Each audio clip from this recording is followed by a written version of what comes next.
बिस्मिल्लाहिर्रहमानिर्रहीम। अस्सलामु अलैकुम। अल्लाह के रसूल सल्लल्लाहु अलैहि वआलिहि वसल्लम अबू तालिब की वफात के वक्त उनके पास आए। अबू जहल और अब्दुल्ला बिन अबी उमैया को पाया। आप सल्लल्लाहु अलैहि वआलिहि वसल्लम ने अपने चचा अबू तालिब से कहा, ला इलाहा इल्लल्लाहु कह दीजिए, मैं इस कलमा को अल्लाह के यहाँ आपके लिए हिज्जत बनाऊंगा। तो अबू जहल और अब्दुल्ला बिन अबी बोले कि ए अबू तालिब, क्या तुम अब्दुल मुत्तलिब के दीन से फिर रहे हो?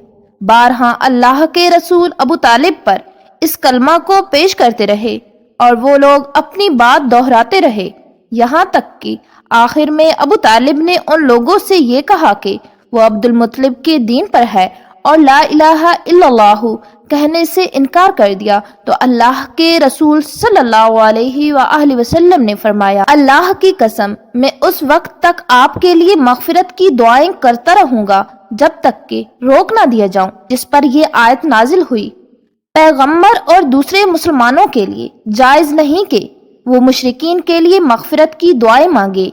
नेज ये आयत भी इस सिलसिले में नाजिल हुई, आप जिसे चाहें हदायत नहीं दे सकते, बल्कि अल्लाह सुब्हान व तआला ही जिसे चाहता है हदायत देता है। हदायत वालों से वो खूब आगाह है। इसलिए ये वाक़या इस बात का सबूत है कि दोस्तों अहबाब की सोहबत का बुरा असर होता है, क्योंकि एक दोस्त अपने दोस्त को गुमराह करता रहता है, यहाँ तक कि उसे जहन्नम में पहुंचा देता है।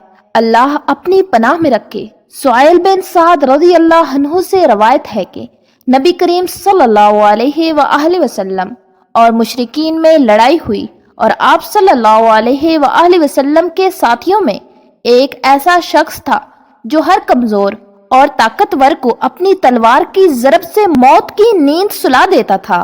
बस लोगों ने कहा कि हम में से किसी ने वो काम नहीं किया जो फलां ने किया। तो अल्लाह ताला के रसूल सल्लल्लाहु अलैहि वआलिहि वसल्लम ने कहा कि वो जहन्नमी है। उन लोगों में से एक शख्स ने अर्ज किया कि मैं उसका दोस्त हूँ, फिर उसके पीछे लग गया। चुनाचा उस बहादुर शख्स को जख्म लगा तो उसने मौत के लिए जल्दी की और अपनी तलवार के दस्ते को जमीन पर और उसकी नोक को अपने सीने पर रखा, फिर खुद को अपनी तलवार पर गिराकर अपने आप को हलाक कर दिया।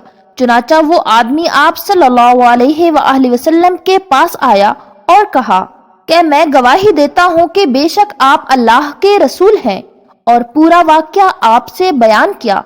तो अल्लाह के रसूल सल्लल्लाहु अलैहि वआलिहि वसल्लम ने फरमाया कि यकीनन आदमी ऐसा काम करता है जो लोगों की निगाहों में जन्नतियों वाला अमल दिखाई देता है, लेकिन वो जहन्नमियों में से होता है, और यकीनन आदमी ऐसा काम करता है जो लोगों की नजरों में जहन्नमियों वाला अमल दिखाई देता है, लेकिन वो जन्नतियों में से होता है। और इमाम बुखारी रहमतुल्लाह अलैह ने एक रवायत में ये ज्यादा किया है कि यानी अमाल का दारोमदार खात्मा पर है। ये वाक़या नफ्स और उसकी गर्दिश से बचे रहने, नेज़ ख्वाहिशात नफ्स और उसकी तरफ माइल होने से खबरदार करता है, और ये कि आदमी अपनी नीयत की इस्लाह पर तवज्जो दे। हजरत अनस रज़ी अल्लाह अन्हु से रवायत है कि एक यहूदी लड़का नबी करीम सल्लल्लाहु अलैहि वआलिहि वसल्लम की खिदमत करता था।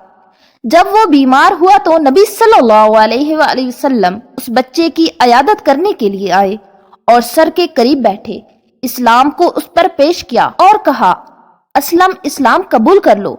बच्चे ने अपने वालिद की तरफ देखा जो उसके करीब ही बैठा था, तो बाप ने अपने बेटे से कहा कि अबू अल कासिम की बात मान लो, बस इस्लाम कबूल कर लिया। नबी सल्लल्लाहु अलैहि वसल्लम ये कहते हुए खड़े हुए, सारी तारीफी उस अल्लाह के लिए है जिसने इसे जहन्नम से बचा लिया। हालत नज़ा में इंसान की कैफियत कैसी होती है। बाज अहले इल्म ने मौत और जानकिनी की कैफियत को बयान करते हुए कहा है, जान लो, हकीकत में जानकिनी की सख्त तकलीफ को वही शख्स जान सकता है जिसका उसको साबका पड़ा हो, और जिसका साबका नहीं पड़ा वो अपने ऊपर आमादा आलाम और मसाइब पर कयास करके जान सकता है। नज़ा की तकलीफ बजात रूह पर हमला आवर होती है, फिर उसके तमाम इज्जा को यहाँ तक कि हर रग, हर फट्टे, हर जोड़, हर बाल की जड़, हर चमड़ी और सर के तलवों तक को अपनी लपेट में ले लेती है।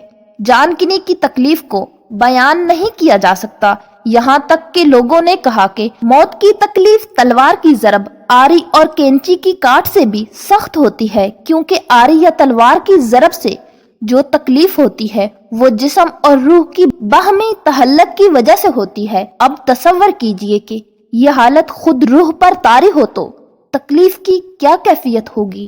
تلوار کی ضد میں آنے والا شخص مدد طلب کرتا ہے، اپنی زبان اور دل میں قوت باقی رہنے کی وجہ سے چیخ مارتا ہے، لیکن جان کنی میں پڑنے والا شخص جس کی آواز اور چیخ ختم ہو جاتی ہے، نیز اس کی قوت اور اعضاء کمزور پڑ جاتے ہیں، اس لیے کہ تکلیف کی شدت اس کے سینے تک پہنچ جاتی ہے، یہاں تک کہ پورا جسم تکلیف زدہ ہو جاتا ہے، پھر تمام اعضاء و جوارح کو نیم جان کر دیتا ہے اور استغاثہ کی ساری قوت ختم ہو جاتی ہے۔ موت کی تکلیف عقل کو ناکارہ، زبان کو گنگ اور اعضاء کو کمزور کر دیتی ہے، اور حالت نزا کا شکار راحت کی خاطر چیخو پکار وغیرہ کرنا چاہتا ہے، لیکن اسے اس کی طاقت نہیں رہتی، اور اس میں اگر کچھ طاقت باقی رہ جاتی ہے تو اس کے سینے اور حلق سے روح قبض کیے جانے کے وقت گڑگڑاہٹ اور آواز سنائی دیتی ہے، نیز رنگ فک پڑ جاتا ہے، تکلیف پورے جسم میں پھیل جاتی ہے، یہاں تک کہ آنکھ کی سیاہی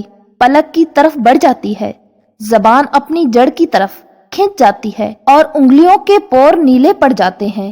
اب ایسے جسم کا حال نہ پوچھئے جس کی تمام رگیں کھنچ چکی ہوں، پھر جسم کے تمام اعضاء آہستہ آہستہ بے جان ہو جاتے ہیں، پہلے اس کے دونوں قدم ٹھنڈے پڑتے ہیں، پھر دونوں پنڈلیاں، پھر دونوں ران، اور ہر عضو پر سختی اور تکلیف پر تکلیف طاری ہوتی جاتی ہے کہ روح نرخرے تک پہنچ جاتی ہے۔ اب اس کی نگاہ دنیا و مافیا سے کٹ جاتی ہے، اس پر توبہ کا دروازہ بند ہو جاتا ہے اور ندامت و حسرت اسے گھیر لیتی ہے۔